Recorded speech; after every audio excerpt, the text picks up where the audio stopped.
grew up here in Sheffield as part of an Anglo-Indian family. And I grew up hearing stories about what life was like back in India. Hearing about the decision that they made to kind of leave their life behind and come here and start a new life. These stories, as I was growing up, I realise now are not just family anecdotes. They're pieces of history. I came in England in 1966. I married, then I came in this country. For many families, it was no turning back. We don't come across so many people who actually went through the same experiences that we had. As I searched through the archives and tried to gather these histories, I discovered that people from global majority backgrounds haven't had the same access to recording and archiving their stories.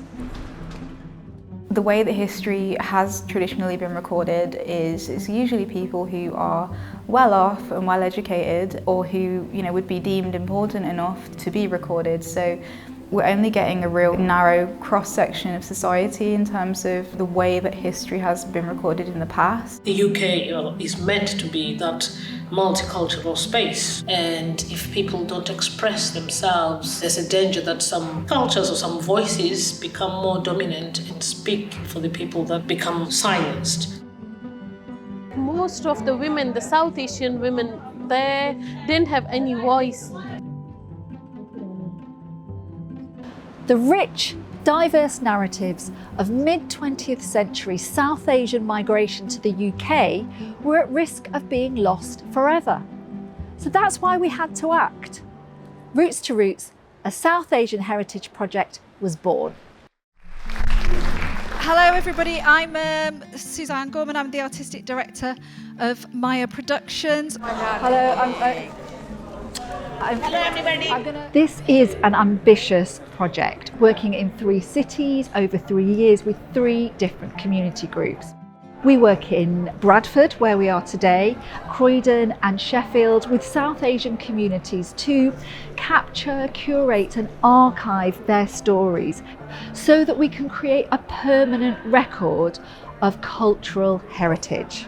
Roots to Roots, I would describe it as an opportunity to get to share who you are with other people, not just sort of your culture, but like you yourself. The most fun part of this workshop has been doing these block printing. Through a series of creative workshops, each led by local artists and facilitators, our participants explored storytelling, performance, poetry, visual arts, even embroidery. Each year, our community groups then created a theatrical performance to share those stories.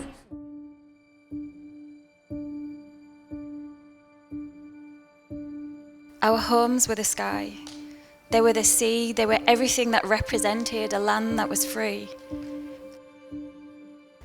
That was the first experience going on a stage in front of lots of people. At 13-year-old, child happiness turned to anger. I came to this event today through my mum. She was one of the participants in the Roots to Roots programme. I can't put it into words, it was actually quite a mixture of emotions. I was obviously proud of my mum for what she's done and what she's been talking about, because I feel like in this day and age it's not common to talk about where you're from or like how your past shapes you as a person. We've also created an exhibition in each of our 3 different cities, Bradford, Sheffield and Croydon. At the Museum of Croydon to launch the Roots to Roots exhibition. I've never seen anything like it because I don't think there has been anything like it before.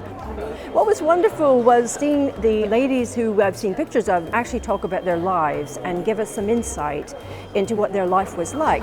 It's really nice to see stories.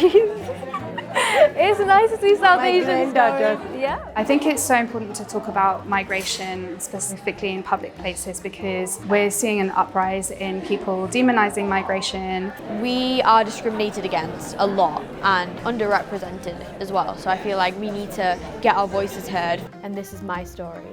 We are a diaspora fashioned to fulfill a purpose for empire. It's a complicated history, but it's something that enriches our shared identity and experience in Britain.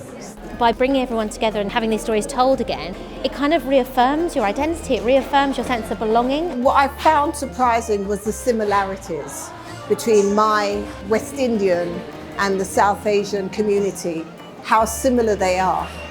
There's a 100-year-old rolling pin which made me think of my great-grandmother's teapot that's at home, and those shared life experiences that we all have. And I think exhibitions like this really bring that to life. I felt a connection to a wider community of what it's like to be an immigrant, whether that's first generation, second or third.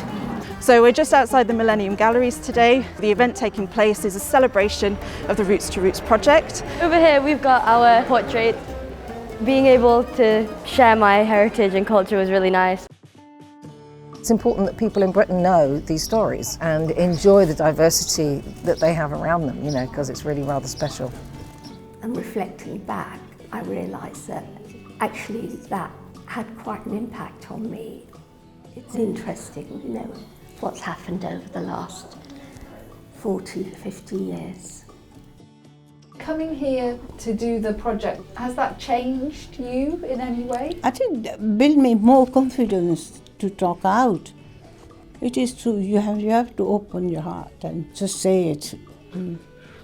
I've spent my whole life not feeling part of any ethnic group, and going to something about Anglo-Indian stories, it was a real lifetime moment for me to say, for the first time in my life, I'm somewhere where there are people like me. It was really extraordinary. We're not just preserving the past, we are empowering communities to shape how their heritage is understood and celebrated for generations to come.